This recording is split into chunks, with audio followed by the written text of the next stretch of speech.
안녕하세요. 저는 30대 여성입니다. 얼마 전까지만 해도 10월드의 지옥 맛을 경험하고 꼴보기 싫은 시댁을 뒤엎은 뒤 당당하게 돌아온 돌싱입니다. 여기 사연을 보니 저의 시댁만큼 매운맛을 보고 계신 분들이 많더라고요. 저도 맛봤던 경험을 소개해드리고 싶어 이렇게 사연을 보냅니다. 저는 남편과 2년 정도 연애하고 결혼했어요. 결혼할 당시 양가 처지가 여유롭지 않아 지원 없이 서로 일해서 모은 돈으로 아끼고 아껴 결혼했습니다. 그런데 제가 결혼하고 덜컥 임신이 되었고 건강 문제로 직장을 그만두게 되었어요. 저는 재택근무를 알아보던 중 친구에게 전화로 쇼핑몰에 대해 듣게 되었습니다. 나 인터넷 쇼핑몰 준비 중인데 너도 생각 있으면 같이 해볼래? 난 생각해 본 적 없는데. 수익도 확실하지 않잖아. 투자할 돈도 많이 없고. 온라인으로 하는 거라 초기 창업 금액은 많이 안 들어가. 수익은 일정하지 않겠지만 자리 잡을 때까지는 기본적으로 다 그래. 그래도 전망은 나쁘지 않으니까 한번 생각해 봐. 친구의 말에 고민을 많이 했고 끝내 한번 도전해 보기로 했습니다. 잘만 하면 대박 터트릴 수 있을지도 모른다고 생각했고요. 그런데 아이를 낳고 5년을 키울 때까지 쇼핑몰은 제 생각처럼 되지 않았습니다. 자리 잡히고 조금 나아지는가 싶었는데 그 이상으로 수입이 늘지 않았거든요. 시어머니께서는 그런 제 상황을 매우 탐탁지 않아라 하셨습니다. 시댁에 갈 때마다 갖은 구박을 하시더군요. 너는 우리 아들이 벌어다 준 돈으로 집에서 편하게 놀고 먹으니 좋겠다. 적어도 양심이란 게 있으면 내조를 잘하던가. 살림도 엉망이고 육아도 잘 못하고.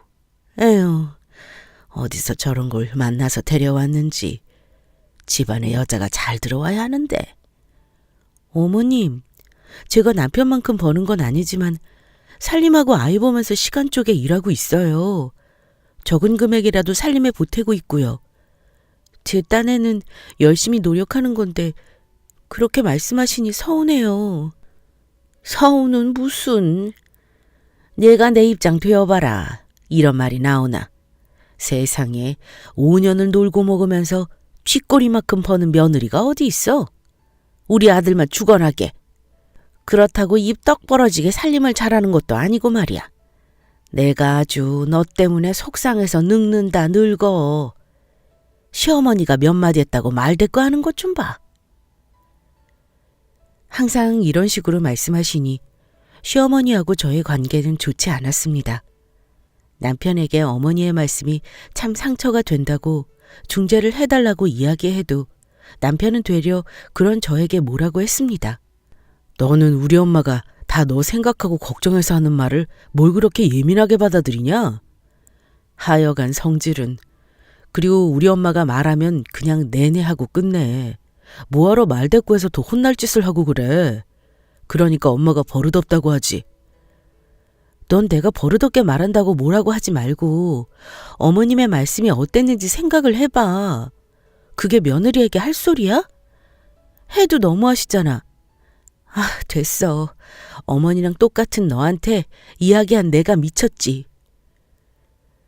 남편도 시어머니처럼 절 이해해주지 않으니 시댁에 제 편은 아무도 없었습니다. 그러니 저도 시댁에 정이 가지 않았어요. 제 나름대로 할 도리만 하고 크게 왕래하며 지내지 않았습니다. 본인 엄마밖에 모르는 남편은 혼자서 시댁에 놀러 가기도 했고요. 우리 친정은 그렇게 멀리하면서 말입니다. 그러던 어느 날 친정아버지께서 건강 문제로 하시던 일을 그만두시게 되셨고 아버지의 월급으로 충당하던 생활비가 부족해지게 되었습니다. 친정엄마께서는 제게 연락하시어 어려운 상황을 말씀하셨어요. 저는 남편에게 이 사실을 알렸습니다. 우리 아빠 건강 문제로 하시던 일 그만두셨어. 앞으로 생활비가 부족하시다고 하는데 내가 버는 돈에서 조금 떼어드려야 할 것 같아. 뭐? 쥐꼬리만큼 버는 돈에서 처갓집을 도와주겠다고? 그럼 우리 집은? 우리는 못 먹고 살 만큼 어렵지 않잖아. 당신도 벌고 있고. 나도 앞으로 노력해서 더 수익을 내보도록 할 테니까 연금 나오시기 전까지 조금만 도와드리자. 야, 그건 내 생각이고 나는 죽어라 일해서 너랑 아들 책임지느라 우리 집에 용돈다운 돈도 못 드리고 있는데 너는 지금 내가 버는 돈을 처가에 드리겠다는 게 말이 되냐? 내가 버는 돈을 다 드린다는 게 아니라 얼마라도 조금 도와드린다는 거잖아. 그것도 내년부터 연금 나오니까 그때까지만 도와드리겠다는 거고. 앞으로 나도 수익 더 올려서 시댁에도 용돈 많이 드리고 할게. 그러니까 이번만 좀 이해해줘. 친정이 어렵다는데 도무지 이해해주지 않고 그저 짜증내며 화를 내는 남편에게 참 서운하고 속상했지만 한편으로는 이해도 됐습니다. 그래서 그만큼 제가 앞으로 더 노력한다고 이야기도 했고요. 그러나 남편은 더 이상 제 이야기를 듣지 않고 저를 아주 이상하고 나쁜 며느리로 생각하더군요. 심지어는 우리 부부의 문제를 시어머니께 전화하여 시시콜콜 다 일러바쳤습니다. 이 사실을 알게 된 시어머니는 노발대발하며 전화하셨어요. 너는 어쩜 그렇게 이기적으로 못돼 먹었냐? 안 그래도 우리 아들만 죽어나라 고생하는구먼. 뭐? 앞으로 내가 버는 돈에서 친정을 도와줘? 그거 뭐 얼마나 번다고 거기서 또 누구를 도와줘? 너희 친정도 그렇다. 아니, 시집을 보냈으면 끝이지. 염치 없이 도와달란 말이 나오니? 나 같으면 내 자식 더 도와줘도 모자랄 판에 돈 빼갈 생각 못한다. 어머니, 말씀이 너무 심하신 거 아니에요? 그럼 지금 저희 부모님께서 어려운 상황도 아니신데 일부러 돈 빼가려고 거짓말을 하신다는 말씀이세요? 아무리 제가 시집을 갔어도 우리 부모님에게 자식은 저 하나밖에 없잖아요. 어려운 상황에서 가족에게 도움을 청하는 게 그렇게 문제인가요? 그렇다고 제가 평생을 도와드린다는 것도 아니고 내년 연금 받을 때까지만 어느 정도 도와드린다는 거예요. 아유, 몰라. 지금은 내년 연금 탈 때까지라고 해놓고 그때 되면 계속 도와달라고 할 줄 어떻게 알아? 막말로 내 부모인데 내가 모른 척 하겠니? 참 인정머리도 없지. 아주 지 부모는 그렇게 끔찍하게 생각하면서 시댁은 뭐로 보는 건지. 하여간 앞으로 너 친정에 도움 주기만 해봐. 우리 아들 얼마나 더 고생시키려고. 아주 그냥 자식만 없으면 확 갈라서게 해야 하는데. 아이고 내 팔자야. 어머니, 제가 그럼 돈을 잘 벌면 우리 친정 부모님 도와드려도 되는 거죠? 네가 잘 보면 우리 아들 고생 덜하고 좋지 그럼. 그런 상황이 돼서 내가 도와준다 그러면 나나 우리 아들 뭐라고 하겠니? 도와주는 것도 주제를 알아야 하는 거야. 그리고 그렇게 정 도와주고 싶거든 내 말처럼 돈이나 잘 벌고 그런 소리 해라. 시어머니는 전화로 상처되는 말을 쏟아부으셨습니다. 저는 그래도 어른으로서 어려운 사돈의 처지를 생각해 이해해 주실 줄 알았습니다. 그런 기대를 한 제가 어리석다는 것을 깨닫게 되었어요. 자식을 보면 그 부모를 알 수 있다고 더는 기대할 마음이 없어졌습니다. 그리고 어머님의 말씀이 제게 엄청난 자극제가 되었어요. 5년 동안 돈도 잘 못 번다고 그렇게 무시받아도 저만 욕하시는 거라 꾹 참았는데 우리 부모님까지 무시하는 건 용납할 수 없었습니다. 이게 다 제가 무능력해서 받는 수모라고 생각되었고 그때부터 저는 이를 갈았어요. 기존 친구와 운영하던 쇼핑몰을 새롭게 변화시키기로 했습니다. 빅사이즈 여성들을 겨냥하여 사이즈의 폭을 대거 넓혔어요. 빅사이즈 여성들도 예쁜 옷과 다양한 스타일을 즐길 수 있도록 쇼핑몰 자체에서 제작도 했습니다. 나중에는 고객이 개별 사이즈를 입력하면 맞춤식으로 특별 제작도 운영했고요. 이런 방식을 도입하고 나서부터는 말도 안 될 정도로 주문이 빗발쳤습니다. 이게 다 무슨 일이야? 주문이 왜 이렇게 많아? 그러니까 우리 이러다 엄청 부자 되는 거 아니야? 지금 총 수익이 얼마지?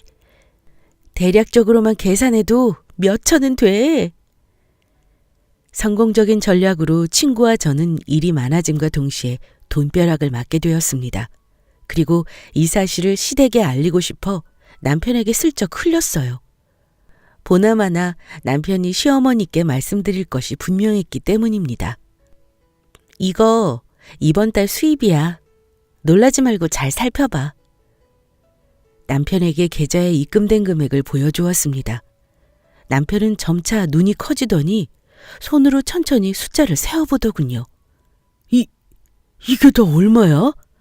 아니, 이게 이번 달 수익이라고? 어떻게 된 거야? 얼떨떨한 표정으로 입금 내역을 본 남편을 향해 저는 승리의 미소를 지으며 말해줬습니다. 5년 동안 쥐꼬리만하게 번다고 무시당해온 건 참았는데 우리 친정까지 무시하고 난리 피워서 이 악물고 벌었어. 이걸 고맙다고 해야 하나? 너랑 시어머님이 이 악물고 독하게 정신 차릴 수 있도록 도와줘서 앞으로 이것보다 더 벌 것 같아. 이제 너보다 몇십 배는 더 잘 버니까 우리 부모님 도와드리는 거 토달지 마. 내 능력으로 도와드리는 거니까. 남편에게 당당히 이야기하고 애초 생각했던 금액보다 더 크게 부모님을 도와드릴 수 있었습니다. 부모님은 큰돈에 놀라시며 받기 미안해하셨지만 딸이 큰돈을 벌 수 있는 능력이 생겼으니 괜찮다고 말씀드렸죠. 남편은 그 뒤로 사람이 360도 달라졌습니다. 정말 돈 앞에 장사 없다더니 결혼 생활하면서 잘하지 않았던 집안일도 하고 대신 아이도 봐주고 제게 다정스러운 말도 건네면서 잘 보이려 노력하는 모습이 보였습니다. 그런 모습을 보니 저도 대우받는 생활이 좋았습니다. 그렇게 몇 달이 흐르고 매출은 날이 갈수록 역대를 기록했어요. 친구와 저는 많은 돈을 벌게 되었고 그만큼 사업을 확장하기도 했습니다. 단순 온라인 쇼핑몰이 아닌 공장까지 차린 사장이 되었어요. 그 덕에 텅텅 비어있던 통장에 큰 돈을 모을 수 있었습니다.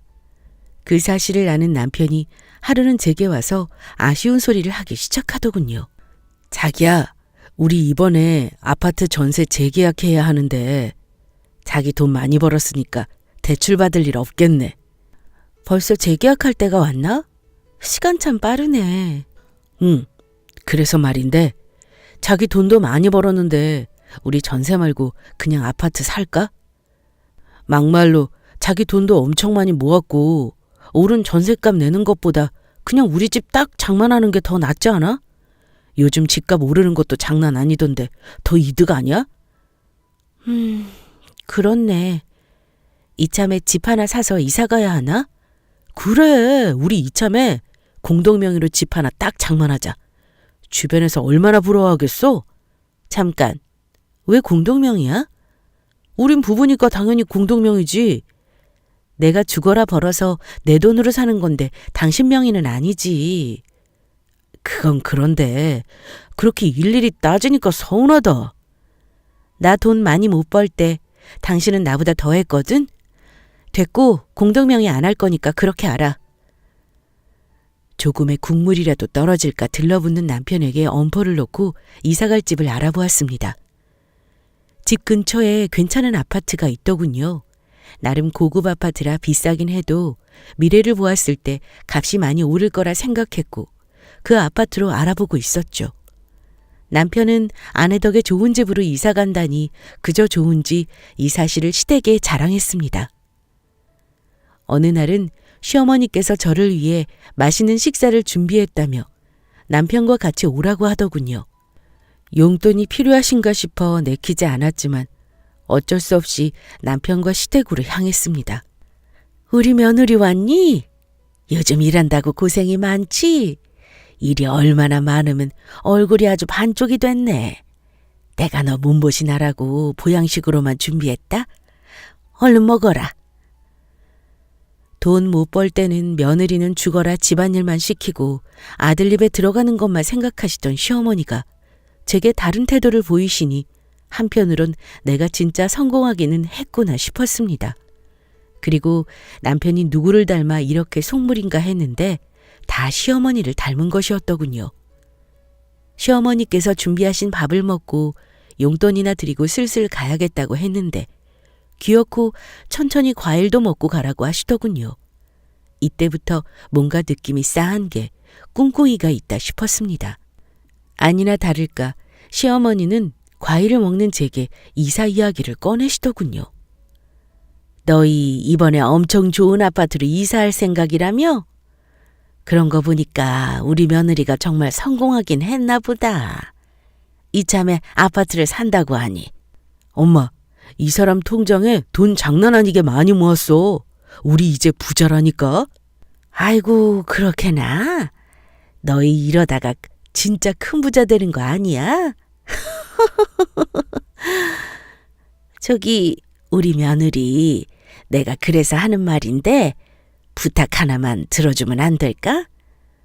무슨 부탁이요? 너 신우 말이다. 결혼하고 월세 내면서 살고 있잖니. 너희 집처럼 집 한 채 살 여유도 없고 전세는커녕 월세가 웬 말이니 글쎄. 한 달에 내는 월세도 만만치 않다고 하는데 옆에서 지켜보는 내가 아주 다 짠하다 짠해. 그래서 내가 생각을 해봤는데 우리 며느리 집 한 채 살 만큼 돈도 많이 벌었으니 손 윗사람으로서 신혼에 먼저 챙겨주는 게 어떠니? 네? 그게 무슨 말씀이세요? 아니 막말로 너희는 지금 전세니까 당장 집 사야 하는 상황은 아니잖아. 그런데 신우는 한 달 벌어 월세로 큰돈 빠져나가는데 그러다 어느 세월에 돈 모아서 너희처럼 집 사보겠니? 이참에 돈 잘 버는 우리 며느리가 기세 온다 생각하고 신우 먼저 좀 도와주지 않으련? 너희가 사려는 집은 아니어도 여기 근처에 괜찮은 곳도 많던데. 신우 명의로 한 채 사줘도 되지 않을까 해서. 그러니까 어머님, 지금 우리 집 사려는 돈으로 아가씨 집을 먼저 사달라고 하시는 거예요? 뭔 말이 돼야 저도 못 이기는 쪽 들어드리지. 이건 너무 억지 아닌가요? 집 한 채 값이 어디 애 이름도 아니고 제가 사줘야 할 이유도 없죠. 그리고 아가씨 결혼할 때는 그래도 남편이 오빠라고 체면 세우고 싶다 그래서 신혼집에 1,000만 원 보태줬어요. 정작 우리 결혼할 때 아가씨는 아무것도 안 했지만요. 그래도 저 이해했어요. 오빠로서 그 정도는 할 수 있겠다 싶어서요. 그런데 이건 아니죠. 아니 얘, 너는 돈도 잘 번다면서 그 정도도 하나 못 해주니? 아주 돈 좀 번다고 유세를 떠는구나. 이번 기회에 윗사람이 통 크게 집 한 채 해결해주면 얼마나 좋니? 가족 좋다는 게 뭐야? 정말 너 독하다 독해. 어머니, 말씀 잘하셨어요. 가족 좋다는 게 뭐냐고요? 우리 친정부 부모님 힘들어서 제가 생활비 챙겨드려야 할 때 어머님 뭐라 그러셨어요? 다 늙어서 딸 등골 빼먹는 부모로 만드셨잖아요. 그때 가족은 서로 도와야 한다는 제 말에 얼마나 반대하셨냐고요. 정말 어머님 유리한 것에만 가족 운운하시네요. 아무튼 전 아가씨한테 집 사줄 마음 조금도 없어요. 아가씨가 남편 동생이긴 하지만 저한테 그렇게 중요한 존재는 아니에요. 어머님은 딸이시니까 마음 아프셔서 제게 이런 말씀 하시는 거고요. 그러니 그렇게 아가씨 도와주고 싶으시면 어머님 집 팔아서 보태주세요. 그게 맞는 거죠. 뭐야? 이게 돈 좀 번다고 미쳤나? 어디 시어머니한테 말하는 싸가지가 그따위야? 내가 돈을 벌면 얼마나 벌길래 시어머니 말을 무시하고 제멋대로 짓거려? 어머니는 제 말에 제대로 열을 받았는지 순간적인 힘을 발휘해 제 머리채를 휘어잡으셨습니다. 저는 어머니의 손을 뿌리치고 아등바등했지만 무슨 노인네가 이렇게 힘이 센지 힘이 장사더군요. 남편이 겨우 어머니 손에서 저를 떼어놓을 수 있었습니다. 저는 너무 아파서 눈물이 핑 돈 눈으로 어머니의 손을 보았는데 제 머리카락이 한 움큼 잡혀있는 겁니다. 그 모습을 보니 정말 서럽고 짜증나서 눈물이 막 났어요. 그런데 기가 막힌 건 남편의 행동이었습니다. 그러니까 왜 엄마한테 덤비긴 덤벼. 우리 엄마 성질 알면서. 그래서 지금 내가 잘못했다는 거야? 내가 아가씨 집을 사주는 게 말이 되냐고. 안 될 건 또 뭐야? 새언니가 돈을 잘 벌면 사줄 수도 있는 거지. 그리고 아무리 기분 나쁘다고 해도 우리 엄마한테 너무 막말하는 거 아니야? 어른한테 예의는 지켜야지. 이건 자기가 100번 1000번 잘못했으니까 빨리 우리 엄마한테 사과해. 사과 못해. 내가 뭘 잘못했는데? 그 순간 남편은 화를 참지 못했는지 제 뺨을 한 대 쳤습니다. 이게 진짜 돈 잘 번다고 오냐오냐 해줬더니 정신 나갔지 아주? 남편의 행동에 저는 엄청난 충격을 받았습니다.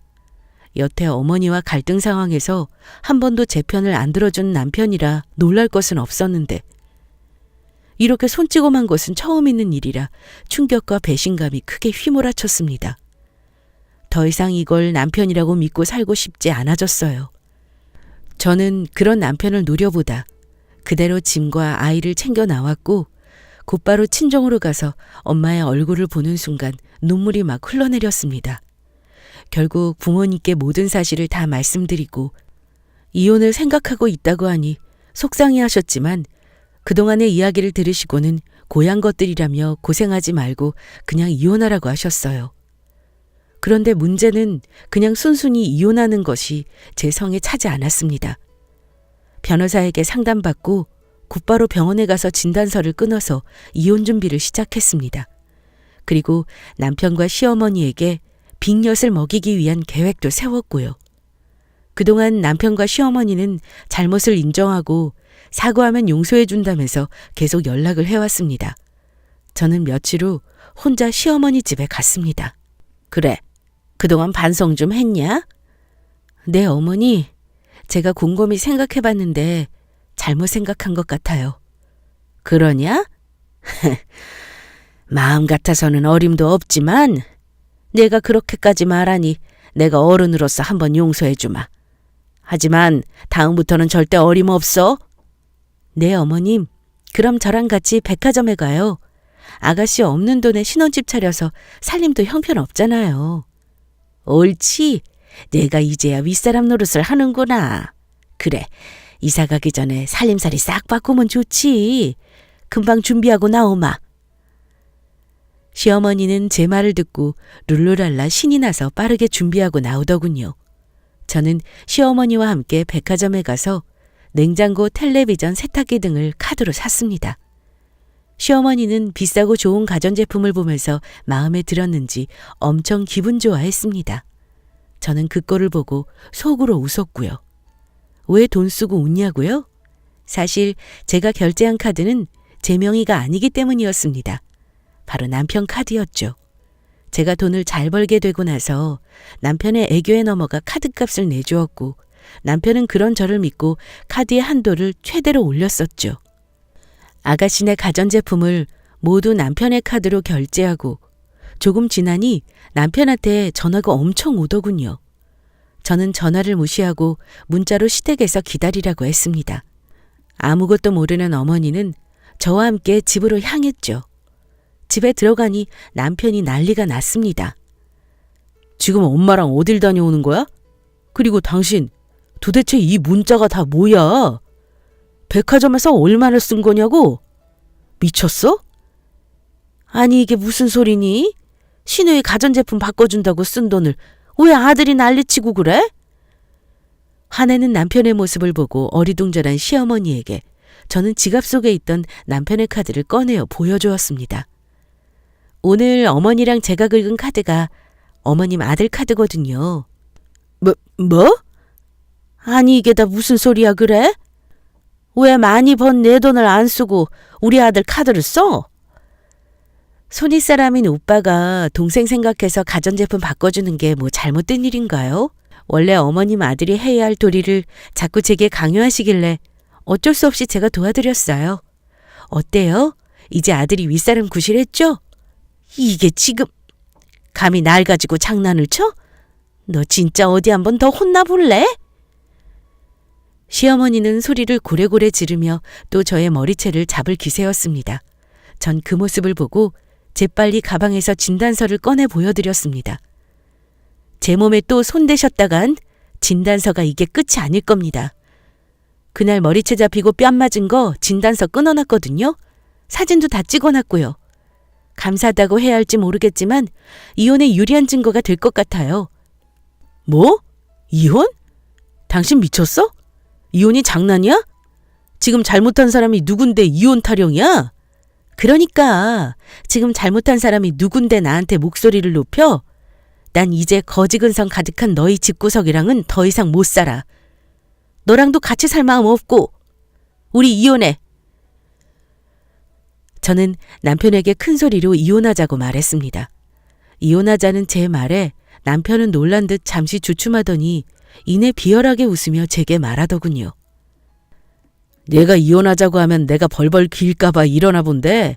그래, 이혼해. 이혼하면 나야 좋지. 내가 많이 벌어놓은 돈 공동재산이라 내가 분할할 수 있는 거 아니야? 네가 먼저 이혼하자고 한 거니까 유책 배우자는 너야. 남편은 검은 속내를 드러내며 제게 깐족거리듯 말했습니다. 저는 그런 남편을 보며 더 얄밉게 웃어주면서 말해줬어요. 제가 남편의 속도 모르고 당할 바보가 아니죠. 분할 같은 소리하고 있네. 꿈 깨. 내가 너 이렇게 나올까봐 그동안 다 준비해놨어. 그동안 어머니하고 너한테 돈 못 번다고 무시받은 거 문자 기록 다 나한테 있어. 또 내가 번 돈을 아가씨 집 사는데 보태라고 억지 부린 사태도 충분한 이혼 사유가 된다고 하더라. 이번 폭력으로 진단서까지 해서. 법정에서 볼 때는 유책 배우자는 내가 아니고 바로 너야, 이 멍청한 자식아. 되려 내가 너한테 위자료 청구할 수 있다고. 그뿐인 것 같아? 5년 동안 무시당하고 구박받은 정신적인 충격. 너희 엄마한테도 다 청구할 거야. 제 말을 듣고 눈알을 굴리며 생각하던 남편 놈은 이게 아니다 싶었는지 제게 무릎 꿇고 사과하며 쩔쩔매기 시작했습니다. 자기야, 진짜 우리 이렇게까지 싸워야 해?